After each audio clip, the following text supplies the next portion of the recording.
నమస్కారం 2024 ఎలక్షన్స్ గురించి డిస్కస్ చేద్దాం. బట్ దానికన్నా ముందుగా I would like to thank all Zaheerabad public who voted Suresh Shetkar G.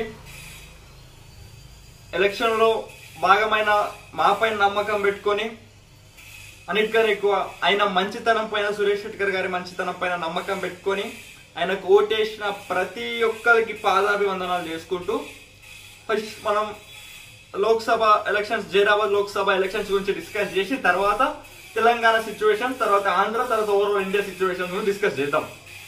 Basic గా ఎక్సెప్ట్ ఎల్లారెడ్డి అండ్ కామారెడ్డి ప్రతి చోట సురేష్ షెట్కర్ గారికి లీడ్ ఇచ్చి, అన్నా నువ్వు పార్లమెంట్ లో మా గొంతై మా సమస్యలు తీర్చాలని సురేష్ షెట్కర్ గారి పైన నమ్మకం పెట్టుకున్న ప్రతి కాంగ్రెస్ కార్యకర్త గర్వించదగ్గ రిజల్ట్స్ వచ్చినాయి. ఎల్లారెడ్డిలో ఎమ్మెల్యే, కాంగ్రెస్ పార్టీ ఎమ్మెల్యే అయినా కానీ బీజేపీకి లీడర్ వచ్చిన సందర్భంగా like I'm congratulating BJP leaders from LRD constituency.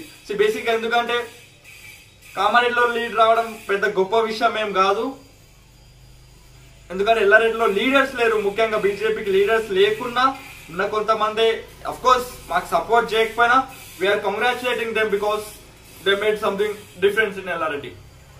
ప్రజలు, ఓవరాల్ ప్రజలు కాంగ్రెస్ పార్టీకి ఇచ్చేసి సురేష్ షెట్కర్ గారి పైన నమ్మకం పెట్టుకొని ఈవెన్ స్థానిక దొంగ బీబీ పాటిల్ 4 రోజుల కింద వరకు ఎంపీగా ఉన్న బీబీ పాటిల్ సొంత ఊర్లో కూడా సురేష్ షెట్కర్ గారికి లీడ్ ఇచ్చి బీబీ పాటిల్ ని బొందబెట్టే ప్రక్రియ వాళ్ళ ఊరు నుంచే మొదలు పెట్టిన ఆ గ్రామ ప్రజలకు కూడా నమస్కారం తెలియజేస్తున్నా. స్థానికంగా మాజీ స్పీకర్ అయిన పోచారం శ్రీనివాస్ రెడ్డి కాన్స్టిట్యున్సీ బాన్స్వాడలో ఎల్లారెడ్డి నుంచి వెళ్ళి అక్కడ కేవలం 4 రోజుల ముందు అక్కడ అడుగుపెట్టి అసెంబ్లీ ఎలక్షన్ లో కాస్త అటు ఇటే ఓడిపోయినా కానీ విదిన్ 6 months తన పవర్ ఏంటో చూపెట్టుకొని ఒక ఎదురులేని సైన్యంగా వాళ్ళందరినీ తయారు చేసుకొని పోచారం శ్రీనివాస్ రెడ్డి నెత్తు మీద కాలు పెట్టి తొక్కి బాన్స్వాడలో లీడ్ ఇచ్చిన రవీందర్ రెడ్డి గారికి కూడా థ్యాంక్ యూ చెప్తున్నాం మేము. ది సేమ్ టైం సొంత కాన్స్టిట్యున్సీ కొంచెం అటు ఇటు అయితుండొచ్చేమో, ప్రాబబ్లీ ఆయనకు ఒక 2-3 వేలు లీడ్ వస్తుందొచ్చేమో అని అనుకున్న సిచ్యువేషన్ లో లేదు, నేను సురేష్ అన్న కోసం కష్టపడతా, సురేష్ అన్న కోసం నేను పని చేస్తా అని చెప్పి అక్కడ బీబీ పాటిల్ సొంత కాన్స్టిట్యున్సీలోనే బీబీ పాటిల్ని బొంద పెట్టిన లక్ష్మీకాంతారావు గారికి థ్యాంక్ యూ చెప్పుకుంటూ, అట్ ది సేమ్ టైం ఈ 2 కాన్స్టిట్యున్సీలు ఏదైతే ఉందో కాంగ్రెస్ పార్టీ కార్యకర్తలు ఖచ్చితంగా ఒక విలువ కట్టలేని పనిచేసి సురేష్ షెట్కర్ గారు ఎప్పటికీ వారి రుణం తీర్చుకోలేని ఒక రుణాన్ని అయితే సురేష్ షెట్కర్ గారికి మిగిల్చారు. So the same time we should talk about Narayan Khed సొంత కాన్స్టిట్యున్సీ. సురేష్ షెట్కర్ గారి నుంచి వాళ్ళందరికీ తెలుసు కాబట్టి వీళ్ళు not talk much about that constituency. వాళ్ళు 18,000 లీడ్ ఇచ్చారు, వాళ్ళకు కూడా థ్యాంక్ యూ చెప్తూ ది సేమ్ టైం వీళ్ళు థ్యాంక్ సంజీవ్ రెడ్డి గారు కూడా, ఎందుకంటే వాళ్ళకి వచ్చింది 6,000 మెజార్టీ. దాన్ని కష్టపడి సురేష్ షెట్కర్ గారు, సంజీవ్ రెడ్డి గారు ఒక ఏకాభిప్రాయం పై వచ్చి అక్కడ 18,000 లీడ్కి తీసుకెళ్లారు. So apart from all that అక్కడ సొంత కాన్స్టిట్యున్సీ కాబట్టి మనం ఎక్కువ మాట్లాడాల్సిన అవసరం లేదు. అండ్ ఆందోళనలో ఒక మంచి లీడ్ ఇచ్చిరు దామోదర్ రాజనరసింహం గారి పైన నమ్మకం పెట్టుకొని. అది చాలా మట్టుకు హెల్ప్ అయింది సురేష్ షెట్కర్ గారిని లీడ్ ని పెంచడంలో. So will thank Damodar Rajanarasimha గారు. అతని కాన్స్టిట్యున్సీలో ఎక్కువగా లేరు సురేష్ షెట్కర్ గారిని గెలిపించడానికి, ఓవరాల్ కాన్స్టిట్యున్సీ తిరిగారు కాబట్టి కొంచెం లీడ్ తగ్గింది. లేకపోతే తను కూడా నార్మల్ ఒక ఎమ్మెల్యే లాగా తన కాన్స్టిట్యున్సీలో మాత్రం ముందుంటే అక్కడ కూడా ఖచ్చితంగా భారీ మెజార్టీ వస్తుంది, ఇది మాత్రం ఖచ్చితంగా. సో మనం స్థానికంగా వారు సురేష్ షెట్కర్ గారిని గెలిపించడానికి ఓవరాల్ కాన్స్టిట్యున్సీ తిరిగి కాబట్టి అక్కడ కొంచెం లీడ్ తక్కువైంది తప్ప అక్కడ ఏం లేదు. And apart from that next the biggest thing, Zaheerabad Suresh అన్నకి ఎదురులేని విధంగా అపోజిషన్స్ క్యాండిడేట్లు లాగుడు తడిచే విధంగా అక్కడ కాంగ్రెస్ పార్టీ కార్యకర్తలు కష్టపడారు. దాదాపు 40,000 మెజార్టీ ఇచ్చి సురేష్ షెట్కర్ గారిని పార్లమెంట్ పంపించిన కాన్స్టిట్యున్సీ జైరాబాద్ కాన్స్టిట్యున్సీ. ఇది జైరాబాద్ గురించి మనం మాట్లాడుకోవాల్సింది. సో బేసిక్ గా మనం జైరాబాద్ లో ఉంటాం, మనం సురేష్ అన్న ఎంబడి ఉంటాం, మనం జైరాబాద్ గురించి ఎప్పుడైనా మాట్లాడుకోవచ్చు. సో జైరాబాద్ లో జరిగింది ఇది. సురేష్ శెట్కర్ గారు భారీ మెజార్టీతో గెలిచారు. బీబీ పాటిల్ బిజినెస్ లో వేసుకుంటాడో బొందలో కూర్చుంటాడో తర్వాత చూద్దాం. మనం ముందే చెప్పినా మేము బీబీ పాటిల్ ఓడిపోయినా కూడా బీబీ పాటిల్ వదలం, బొంద పెట్టేదాకా వదలం. వాళ్ళు చేసిన అక్రమాలను అన్ని బయటకి ఇప్పిస్తాం, మెల్లమెల్లగా చాలు చేస్తాం. సో నెక్స్ట్ మనం తెలంగాణ గురించి మాట్లాడితే కాంగ్రెస్ పార్టీ పైన ఎన్నో వ్యతిరేకంగా ప్రయత్నించారు, ఎంతో నెగిటివిటీ స్ప్రెడ్ చేయడానికి ప్రయత్నించారు.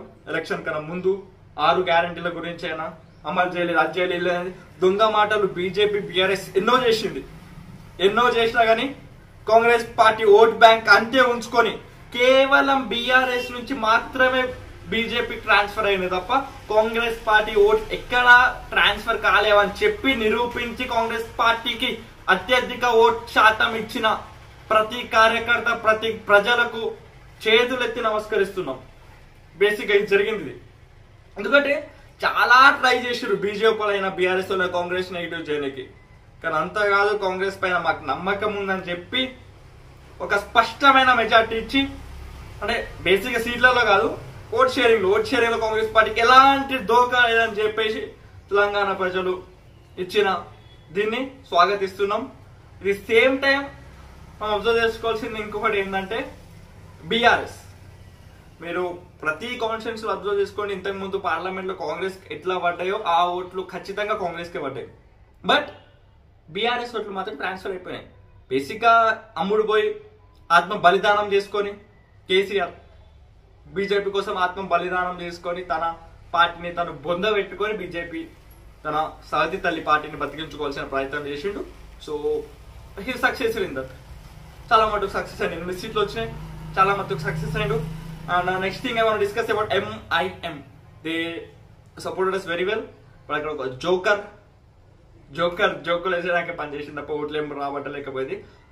లాస్ట్ టైం కన్నా ఎక్కువ మెజార్టీతో అసదుద్దీన్ ఓవైసీ గారు గెలవడం జరిగింది అక్కడ. We're very happy about that. ఎందుకంటే బేసిక్ గా ఒక పొలిటీషియన్స్ ఎట్లా ఉండాలంటే ప్రజల కోసం ఏదైనా పనిచేసే విధంగా ఉండాలి. బాణాలు వేసుడు అవి ఇప్పుడు బేసిక్ గా చూస్తున్నాం, ఈమె బాణాలు వేసుడు ఇజ్జత్ తీసుడు వల్ల రాముని పరువు కూడా పోయింది అక్కడ. సో మనం రాముని మొక్కుదాం, మీరు రాజకీయాలు చేసుకుంటే వేసుకోండి, అంతేగాని రాజకీయాలు అయినా ఫోటోలు మాత్రం పెట్టి చేద్దామంటే బేసిక్ గా అయినా లీడర్ కాదు, ఆయన దేవుని లెక్కనే ఉంచాడు ప్లీజ్. సో అక్కడ జోకర్ ఓడిపోయింది, అసదుద్దీన్ ఓవైసీ గారు మళ్ళీ గెలిచారు. వేరే congratulating him. And now the main thing, వీళ్ళందరూ బీజేపీ వాళ్ళు 8 మంది అయినా కాంగ్రెస్ వాళ్ళు 8 మంది అయినా ఎవరైనా సరే, ఏ పార్టీ బీజేపీ నుంచి మీరు గెలిచి ఉండొచ్చు, కాంగ్రెస్ నుంచి మీరు గెలిచి ఉండొచ్చు, MIM నుంచి ఆయన గెలిచి ఉండొచ్చు, ఎవరైనా సరే 17 మంది రేపు పార్లమెంట్ లో ఎన్డీఏ ఫామ్ అయినా తర్వాత ఇండియా ఫామ్ అయినా ఏది ఫామ్ అయినా సరే తెలంగాణకు ఖచ్చితమైన బడ్జెట్ తీసుకొస్తారని నమ్ముతూ we're stopping this discussion here. And next talking about Andhra Pradesh లో బేసిక్ అక్కడ గెలిచిన ఎన్డీఏ కూటమి అయినా అక్కడ జగన్ కి చాలా మోసం జరిగిందని మాత్రం నేను ఖచ్చితంగా గ్రహిస్తున్నాను. ఎందుకంటే లాస్ట్ 5 years లో జగన్ ఒక్క రోజు కూడా బీజేపీకి సపోర్ట్ చేయకుండా ఆయన ఉండలేరు. ప్రతిరోజు బీజేపీకి సపోర్ట్ చేసిన బీజేపీ జగన్ ని మోసం చేయడం ఫస్ట్ ఉంది. బట్ అన్నిటికన్నా ఎక్కువ మనం మెచ్చుకోవాల్సింది, అన్నిటికన్నా ఎక్కువ ఇది చేయాల్సింది Pawan Kalyan. He is the man to form government. అక్కడ గవర్నమెంట్ ఫార్మ్ చేయడానికి ముఖ్య కారణం Pawan Kalyan. At the same time Modi safe కానీ ముఖ్య కారణం కూడా పవన్ కళ్యాణ్ గారే. ఇది గుర్తుపెట్టుకోండి. If there is no Pawan Kalyan, there is no NDA government here. India government form కాకుండా ఖచ్చితంగా ఇక్కడ టీఆర్ఎస్ గవర్నమెంట్ ఫామ్ కాకుండా పవన్ కళ్యాణ్ కృషి వల్లనే is the one man show చూపెట్టిండు. ప్రతి దగ్గర టీడీపీ గెలవనికి కారణమైన, జనసేన గెలవనికి కారణమైన, బీజేపీ గెలవనికి కారణమైన ఒకటే ఒక వ్యక్తి కారణం పవన్ కళ్యాణ్. ఈరోజు మోడీ మళ్ళీ ప్రైమ్ మినిస్టర్ అవుతారంటే దానికి కారణం Pawan Kalyan. Even though is NDA, ఎందుకంటే మనిషి మంచోడు, మనిషి ఖచ్చితంగా మంచోడు. ఎన్డీఏ అయినా సరే ఆయన పుణ్యం వల్లే రోజు మిస్టర్ మోడీ ప్రైమ్ మినిస్టర్ అవుతుండు. And after that let us discuss about national issue discuss చేసే ముందు మనం ఒక చిన్న ఎగ్జాంపుల్ చెప్తా. ఎవరు దవ్వుకున్న గోయిలో వాడే పడతారు. సో బేసిక్ గా దేవుని పైన నాటకాలు ఆడి ఆడి ఆడి దేవుణ్ణి రాజకీయాల్లోకి లాగి దేవుణ్ణి లీడర్ చేద్దాం అనే ప్రయత్నంలో మిస్టర్ మోడీ అట్టర్ ఫ్లాప్ అయింది, ఎక్సెప్ట్ సౌత్ ఇండియా. సౌత్ ఇండియాలో తప్ప నార్త్ ఇండియాలో అట్టర్ ఫ్లాప్ అయిండు, ఈవెన్ ఎక్సెప్ట్ మధ్యప్రదేశ్. ఎన్ని రోజుల దేవుని పేరు పైన ఎవరైనా ఓట్లు అడగగలుగుతారు? 10 రోజులు, 15 రోజులు, 10 సంవత్సరాలు అడిగింది. 10 సంవత్సరాల తర్వాత ప్రజలకు రిస్క్ రాదా? ఎన్ని రోజులు రౌడిజం చేయగలుగుతారు ఒక రాష్ట్రంలో? ఆ రౌడిజం కి రిజల్ట్సే ఎస్పీకి వచ్చిన సీట్లు, ఇండియాకి వచ్చిన సీట్లు యూపీలో. అయోధ్యలో కూడా బొంద పెట్టిర్రంటే, 80% హిందువులను అయోధ్యలో కూడా బొంద పెట్టిర్రంటే అక్కడ వాళ్ళు ఎంత దౌర్జన్యం చేసిరో మీరు గుర్తు పెట్టుకోండి. అంతా చేసిన బొంద పెట్టిర్రంటే గుడి తప్ప వాళ్ళు అక్కడ ఏం చేయలేరు, ప్రజల రక్తం తాగుడు తప్ప అని మీరు గుర్తు పెట్టుకోవాల్సిన అవసరం ఖచ్చితంగా ఉంది ప్రజలరా, ఖచ్చితంగా ఉంది. ఖచ్చితంగా మీరు గుర్తు పెట్టుకోవాల్సిన అవసరం ఇది ఉంది. యూపీ రిజల్ట్స్ ఖచ్చితంగా మీ బ్రెయిన్ లో పెట్టుకోవాలి. And now let us talk about India. మొన్న సర్వే రిపోర్ట్స్ వచ్చినాయి, ఎగ్జిట్ పోల్స్ రిపోర్ట్లు, ఇండియానే లేదు, 100 సీట్లు రావు, 150 సీట్లు రావు, 400 ఖచ్చితంగా క్రాస్ చేస్తామని చెప్పిన దొంగలకు ఇప్పటి కూడా చెడ్డీలు రాదు. 5 సంవత్సరాలు చెడ్డీలు లాగులు తడుస్తూనే ఉంటాయి వాళ్ళకి. ప్రతి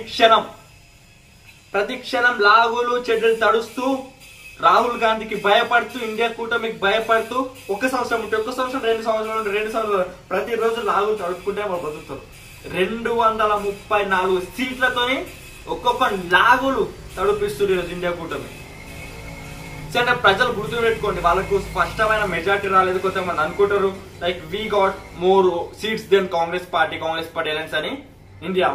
but think to remember, India got more votes then NDA. అంటే వాళ్ళకు అభిమానించే వాళ్ళకన్నా ఎన్డీఏకి అభిమానించే వాళ్ళు ఎక్కువగా ఉన్నారు. అంటే ఇండియాకి అభిమానించే వాళ్ళు ఎక్కువగా ఉన్నారు. సో బేసిక్ గా ఇక్కడ ఏమైందంటే ప్రజలు ఖచ్చితమైన వ్యతిరేకత చూపించారు మిస్టర్ మోడీ పైన, నువ్వు మాకు వద్దు అని. బట్ కొన్ని సీట్స్ లలో స్వల్ప అధిక్యంతో గెలిచి they are going to form government. But అది ఎప్పుడు ఉడుతుందో ఎప్పుడు పోతుందో ఎవరికి తెలియదు. ఖచ్చితంగా కాంగ్రెస్ పార్టీ ఈ 5 years లో ఎప్పుడన్నా ఏమైనా జరగవచ్చు, కాంగ్రెస్ పార్టీ అధికారంలోకి రావచ్చు, ఇది మాత్రం గుర్తుపెట్టుకోండి. And at the same time, don't forget about UP, don't forget about DMK. What they did is extremely excellent. TMC అయినా DMK అయినా extremely excellent. ఏం ఆడిర్రు చుక్కలు చూపెట్టిర్రు, ఇప్పటిదో చుక్కలు చూపిస్తారు మిస్టర్ మోడీకి. ఒకవేళ కాంగ్రెస్ పార్టీ ఇండియా కనుక పొత్తు పెట్టుకొని బెంగాల్ దిగుంటేనా ఒక్క సీట్ రాకుండే. So this will happen and we are congratulating mister Modi. Mister Modi form చేస్తాడేమో గవర్నమెంట్ అనుకుంటున్నాం. ఇఫ్ చేయకపోతే మాకన్నా ఎక్కువ సంతోషించే వాళ్ళు ఎవరు ఉన్నారు. And at the same time దొంగలు ఇప్పుడైనా మారుతారు, ఉన్న కొన్ని రోజులన్నా మంచిగా ఉంటారేమో అని అనుకుంటున్నాం. And one more thing I want to request Nitish Kumar ji, इतना बार पलटे मारा ना, अब एक बार मार दो जी थोड़ा प्लीज.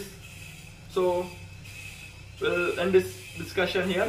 గుర్తు పెట్టుకోండి, బీజేపీ కొడుకులు ఒక్కొక్కరిని పోపిస్తున్నారంటే ప్రతిరోజు ప్రతి ఒక్క క్షణం ప్రశ్నిస్తూనే ఉంటాం వాళ్ళని. జై హింద్, జై కాంగ్రెస్.